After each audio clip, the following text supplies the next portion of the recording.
Hello guys, this is Sadvika. Welcome back to my channel Sadvika Talks. ఈరోజు మన ఛానల్లో recipe వచ్చేసి నేతి బొబ్బట్లు అండ్ ఇవైతే చాలా సాఫ్ట్గా టేస్టీగా ఉంటాయి. అండ్ ఈ రెసిపీ వచ్చేసి మా మమ్మీ ప్రిపేర్ చేశారు అండ్ నేను మీతో షేర్ చేసుకుంటున్నాను. సో నేను చెప్పిన టిప్స్ అన్నీ వాడి ఈ రెసిపీని ట్రై చేస్తే చాలా సాఫ్ట్గా వస్తాయి అండ్ చాలా టేస్టీగా కూడా ఉంటుంది. అండ్ ఇప్పుడు మనం ఆ రెసిపీలోకి వెళ్ళిపోదాం. దానికోసం ఫస్ట్ మనం ఇక్కడ శనగపప్పును తీసుకున్నాము అండ్ ఇది ఒక 1 అవర్ నానబెట్టుకున్నాను దీన్ని అండ్ మీకు చూపిస్తున్నాను కదా, ఇలా గుచ్చగానే విరిగిపోతుంది.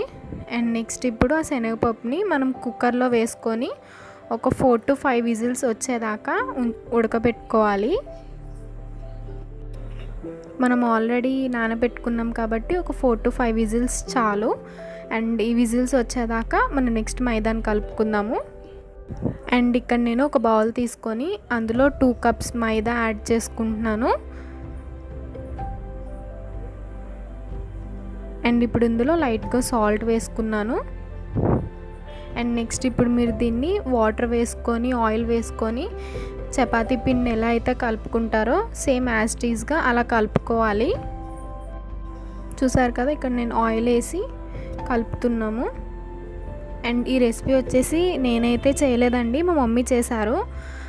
నాకు అంత స్వీట్స్ ఏం రావు, సో మమ్మీని చేయమంటే అడిగితే చేశారు. సో ఇలా ఆయిల్ వేసుకుంటే మనకి చేతికి అనేది అంటుకోదు.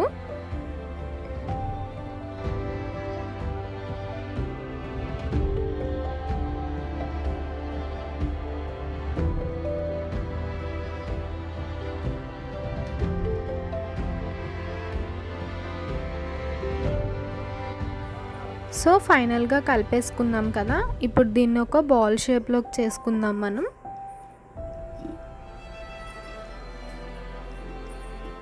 అండ్ చూసారు కదండి, ఈ మైదా పిండి అనేది చాలా సాఫ్ట్గా ఉండాలి. అండ్ చూసారు కదా, గుచ్చగానే చాలా సాఫ్ట్గా ఉంది. సో ఇప్పుడు దానిపైన ఒక వెట్ క్లాత్ ఉంటుంది కదా, దాన్ని కప్పుకొని మూత పెట్టుకొని ఒక 1 అవర్ సైడ్కి పెట్టుకోవాలి. అండ్ ఇక్కడ చూసారు కదా, పప్పు అనేది ఉడికిపోయింది. అండ్ ఇప్పుడు మనం ముట్టుకోగానే అది పేస్ట్ లాగా అయిపోవాలి. అండ్ ఇక్కడ నేను మీకు చూపిస్తాను. అండ్ చూసారు కదా, ఇలా టచ్ చేయగానే పేస్ట్ అయిపోతుంది. సో ఈ కన్సిస్టెన్సీ వస్తే చాలు. సో నెక్స్ట్ దీన్ని బాగా స్మాష్ చేసుకోవాలి.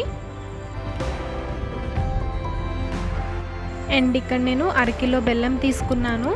అండ్ ఇందాక పప్పుది చెప్పడం మర్చిపోయాను కదా, అది 1/2 కిలో పప్పు. అండ్ ఇక్కడ అది బెల్లం మునిగేదాకా వాటర్ పోసుకొని స్టవ్ మీద పెట్టుకోవాలి.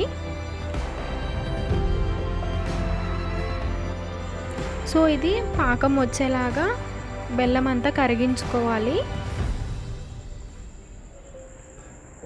అండ్ ఇక్కడ నేను స్పూన్తో చూపిస్తున్నాను చూడండి కన్సిస్టెన్సీ. సో అలా ఉంటే సరిపోతుంది.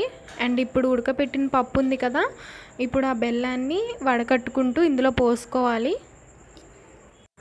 సో నేను చెప్పిన ప్రాసెస్లో చేస్తే ఏంటి అంటే ఈ పూర్ణం అనేది 1 వీక్ అయినా సరే పాడవదండి. సో ఫ్రిడ్జ్లో కూడా పెట్టుకొని మనం తర్వాత కూడా బొబ్బట్లు అనేవి వేసుకోవచ్చు. సో చాలామంది ఏం చేస్తారంటే పప్పు బెల్లం 2 ఉడకపెట్టుకొని మిక్సీ వేస్తారు. సో అదైతే తొందరగా జిగురు వచ్చేస్తుంది. సో నేను చెప్పిన ప్రాసెస్ చేస్తే మీకు ఒక 1 వీక్ దాకా ఫ్రిడ్జ్లో పెట్టుకొని ఉంచుకోవచ్చు. అండ్ చూసారు కదా, ఇది బాగా ఉడికిపోయింది. స్టవ్ మీద పెట్టుకున్న తర్వాత దీన్ని మనం బాగా ఉడికించుకోవాలి. సో ఫైనల్గా ఉడికిన తర్వాత కన్సిస్టెన్సీ అనేది ఇలా ఉంటుంది. సో ఇప్పుడు నెక్స్ట్ మనం అందులో యాలకుల పొడి వేసుకుందాము. అండ్ వేసుకున్న తర్వాత ఒకసారి బాగా మిక్స్ చేసుకోండి. అండ్ ఈ ప్రాసెస్ మొత్తం మా మమ్మీ నాకు చెప్పారు. సో నేను మీతో షేర్ చేస్తున్నాను దాన్నే. సో ఫైనల్గా పూర్ణం అనేది రెడీ అయిపోయిందండి. అండ్ ఇప్పుడు మనం ఒక ప్లేట్ తీసుకొని దానికి ఆయిల్ కానీ నెయ్యి కానీ అప్లై చేసుకోండి. అండ్ ప్లేట్ మొత్తం అప్లై చేసుకున్న తర్వాత పూర్ణం ఉంది కదా, దాన్ని మనం ప్లేట్లోకి తీసేసుకోవాలి. అండ్ ఇప్పుడు అది చాలా హాట్గా ఉంటుంది కదా, స్ప్రెడ్ చేసుకొని ప్లేట్ మొత్తం ఒక 10 మినిట్స్ దాకా సైడ్కి పెట్టుకోండి కూల్ అయ్యేదాకా.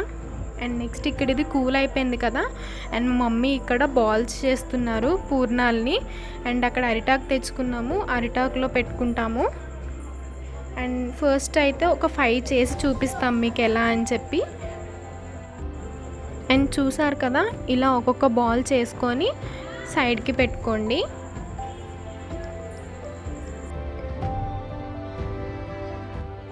అండ్ చూసారు కదా, ఫైనల్గా ఇలా అన్నీ ఒక్కొక్కటి చేసుకొని ప్లేట్లోకి తీసుకోవాలి. అండ్ ఇక్కడ చూసారు కదా, మైదా పిండిని ఒకసారి తీసి కలుపుకోండి.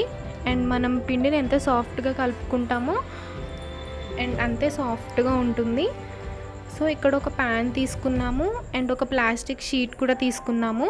అండ్ ఆ ప్యాన్కి అయితే నెయ్యిని అప్లై చేస్తుంది మమ్మీ, అండ్ సేమ్ షీట్కి కూడా అప్లై చేసుకోవాలి.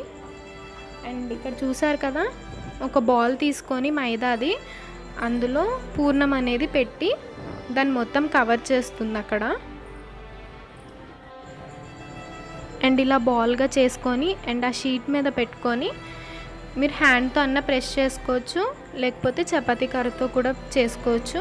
అండ్ మమ్మీ మీకు చూపిద్దామని చెప్పి ఫస్ట్ ఒక చపాతీ కర్రతో చేసింది అండ్ నెక్స్ట్ హ్యాండ్ యూజ్ చేసింది మొత్తం చేయడానికి. హ్యాండ్తో యూజ్ చేస్తేనే అంటే హ్యాండ్ యూజ్ చేస్తేనే చాలా ఈజీగా ఉంటుందండి చేసుకోవడానికి. అండ్ అక్కడ ప్యాన్ అనేది హీట్ ఎక్కింది కదా, ఈ బొబ్బట్టుని తీసుకెళ్ళి ఆ ప్యాన్ మీద వేసుకొని అండ్ ఇప్పుడు మనం లైట్గా నెయ్యి అనేది వేసుకుంటాము. నెయ్యి వేసుకుంటేనే బొబ్బట్లు అనేవి చాలా టేస్ట్ వస్తాయండి. అండ్ సేమ్ ఫస్ట్ ఎలా చేసామో సెకండ్ కూడా అలానే తీసుకొని సేమ్ అన్నీ అలానే చేసుకోవాలి. అండ్ చాలా ఈజీ, చాలా సింపుల్, ఇంట్లో చేసుకోవచ్చు బొబ్బట్లని. అండ్ మనం ఇలాగా ఒకటి బొబ్బట్టు రెడీ అయ్యేలోపు ఇంకొకటి చేసి అన్ని లైన్గా పెట్టుకోండి. అండ్ మిడిల్లో స్టవ్ మీద ఉన్న దాని మీద కూడా చూసుకుంటూ ఉండాలి.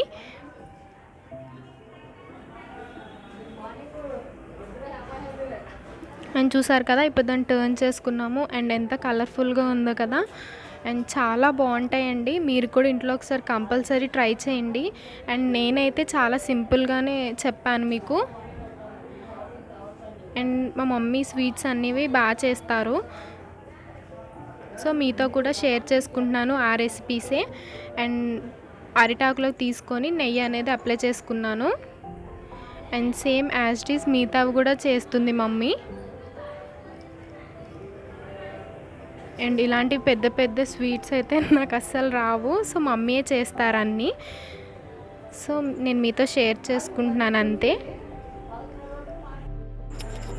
పెద్ద పెద్ద స్వీట్స్ అంటే టైం టేకింగ్ అనుకుంటారేమో, టైం టేకింగ్ అని కాదండి. కొన్ని స్వీట్స్ ఉంటాయి కొంతమంది చేస్తేనే అవి చాలా టేస్ట్ వస్తాయి. సో మా ఇంట్లో మా మమ్మీ మా అమ్మమ్మ చాలా బాగా చేస్తారు స్వీట్స్ అనేవి.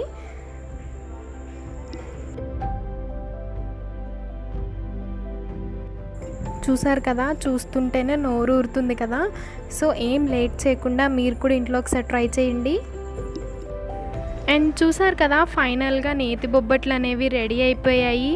అండ్ దీనిపైన నెయ్యి అప్లై చేసుకొని తింటే వేడివేడిగా ఎంతో టేస్టీగా ఉంటుంది. సో మీరు కూడా ఇంట్లో ఒకసారి ట్రై చేయండి తప్పనిసరిగా. అండ్ ఈ వీడియో నచ్చితే లైక్ చేయండి, షేర్ చేయండి, కామెంట్ చేయండి. And thank you for watching.